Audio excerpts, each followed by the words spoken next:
Good evening, everybody. Well, it's time for Ivan again. And where we left off, Jasper, go. Where we left off, Ruby was realizing that the box was here for her.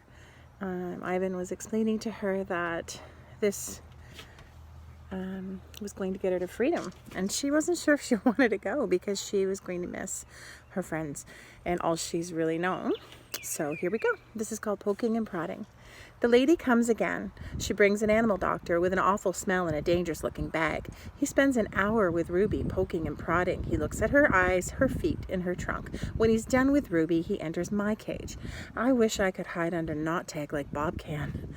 Instead, I do nice, loud chest beats, and after a moment, the doctor pulls away. "We're going to need to put this one under," he says. I'm not quite sure what he means, but I strut around my cage feeling victorious anyways. And you guys know what under means. No painting. No one asked me to paint today. No one asks Ruby to perform. There are no shows, no visitors, unless you count the protesters. Max stays in his office all day. More boxes. I wake up from a long morning nap. Bob is on my belly, but he isn't asleep.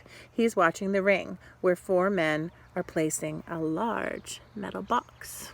It is me-sized. "What's that?" I ask, still blurry from my sleep. Bob nuzzles my chin. "I believe that box is for you, my friend." I'm not sure what he means. Me? "They brought a bunch of boxes in while you were sleeping. Looks to me like they're taking the whole lot of you," he says casually, licking a paw. "Even Thelma." "Taking," I repeat. "Taking us where?" "Well, some to the zoo, probably. Others to an animal shelter where humans will try to find them homes." Bob shakes himself. "So, I guess all good things must come to an end, huh?" His voice is distant and his eyes are far away and sad. "I'm going to miss your stomach, big guy." Bob shuts his eyes. He makes an odd noise in his throat. "But what about you?" I ask. I can't tell if Bob's just pretending to sleep, but he doesn't answer. I gaze at the huge, shadowy box, and suddenly I understand how Ruby feels. I don't want to go in that box. The last time I was in a box, my sister died. Goodbye. When Julia and George come that night, George doesn't get his mop or his broom. He gathers up his tools and his belongings, while Julia runs to my cage. "This is my last night, Ivan," she says, and she presses her palm against my glass. "Mac fired my dad." Tears slip down her cheeks. "But the zoo lady said maybe they'll have an opening there in a while, cleaning cages and stuff." I walk to the glass that separates us. I put my hand where Julia's is, palm to palm, finger to finger. My hand is bigger, but they're not so different. "I'm going to miss you," Julia says, "and Ruby and Bob. But this is a really good thing. It really is. You deserve a different life, Ivan." I stare into her dark eyes, and I wish I had words for her. Sniffling, she goes to Ruby's cage. "Have a good life, Ruby," she says. Ruby makes a little rumbling sound. She puts her trunk between the bars and touches Julia's shoulder. "Where is Bob, anyway?" Julia asks as she looks around under tables, in my cage, by the trash can. "Dad," she calls, "have you seen Bob?" "Bob? Nope," George says. Julia's brow wrinkles. "What's going to happen to him? Dad, what if Max shuts down the whole mall?" "He says he's going to try to keep it open without the animals," George says. He stuffs his hands in his pockets. "I'm worried about Bob, too, but he's a survivor." "You know what, Dad?" Julie gets a gleam in her eye. "Bob could live with us. Mom loves dogs, and he could keep her company. And, Jules, I'm not even sure of a job yet. I may not even be able to feed you, let alone some mutt." "My dog walking money." "Sorry, Jules." Julia nods. "I understand." She starts to leave and then runs back to my cage. "Oh, I almost forgot. This is for you, Ivan." She slips a piece of paper into my cage. It's a drawing of me and Ruby. We're eating yogurt raisins. Ruby is playing with another baby elephant, and I'm holding hands with a lovely gorilla. She has red lips and a flower in her hair. I look as I always do in Julia's pictures, like an elegant fellow, but something is different about this drawing. In this picture, I'm smiling. Do you want to see the picture? It's very sweet. Maybe that will come true. Click. The door to my cage is propped open. I can't stop staring at it. My door. Open. The giant box has been moved, and it's open too. The humans have pushed it up against my doorway. If I walk through my door, I enter their box. The zoo lady, whose name is Maya, is here again. Click. Yogurt raisin. Click. Tiny marshmallow. Click. Ripe papaya. Click. Applesauce. So he's getting the click training too that Ruby was getting, right? Hour after hour, click after click, I look over at Ruby. She waits to see what I will do. I touch the box. I sniff the dark interior, where a ripe mango awaits. Click, click, click. I have to do it. Ruby is watching me from between the bars of her cage, and this box is the way out. I step inside. Oh, he's so brave, isn't he, you guys? An idea. After I leave the box and step back into my cage, I get an idea, a good one. I tell Bob he can sneak into my box with me and live at the zoo. Have you forgotten I'm a wild beast, Ivan? He says, sniffing the floor for crumbs. I'm untamed, undaunted. Bob samples a piece of celery and spits it out. Besides, they'd notice. Humans are dumb, but they're not that dumb. Photo. Late at night, Mac opens my cage. The full moon falls on his sagging shoulders. He seems smaller somehow. Bob, instantly alert, leaps off my stomach and dives under Knot Tag. Don't bother hiding, dog, Max says. I know you sleep in here.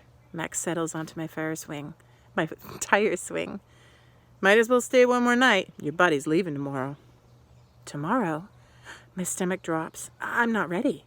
I need more time. I haven't said my goodbyes. I haven't thought this through. Mac pulls a small photo out of his shirt pocket. It's me. When I was young, Mac and I are in the front seat of his convertible. I'm wearing a baseball cap and eating an ice cream cone.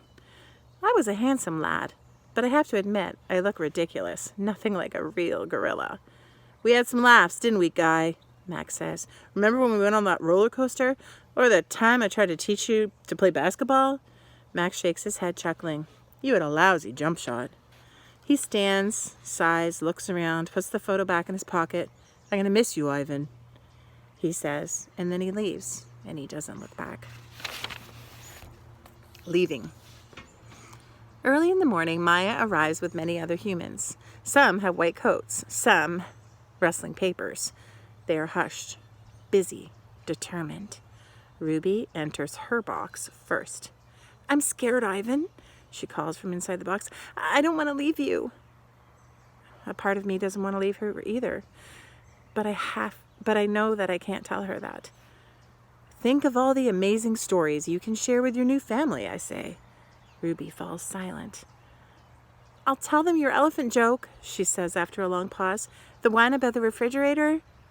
I bet they'd like that. And I'll be sure to tell them about Bob and Julia and me. I clear my throat. And Stella. I'll remember everyone, Ruby says, especially you, Ivan. Before I can say any more, they roll her cage out to a waiting truck. It's my turn. Bob is hiding in the corner behind my pool. The humans don't even notice him. While they're busy making sure my box is ready, Bob sneaks over. He licks my chin, just in case there are any leftovers. You, I whisper, are the one and only Bob. Aww. I reach for Knot Tag. She is a limp rag.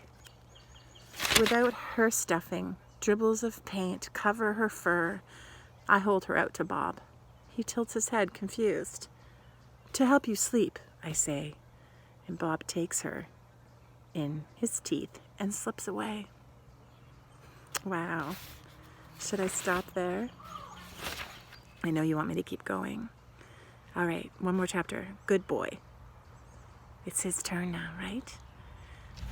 Good, Ivan. Good boy, Maya says when I lumber into my box. I hear the clicker, and I'm rewarded with a tiny marshmallow.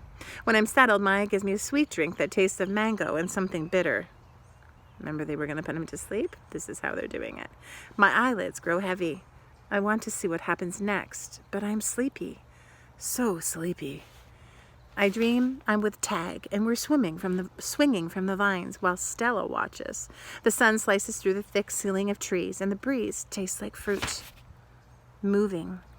My eyes flutter open. The box is moving.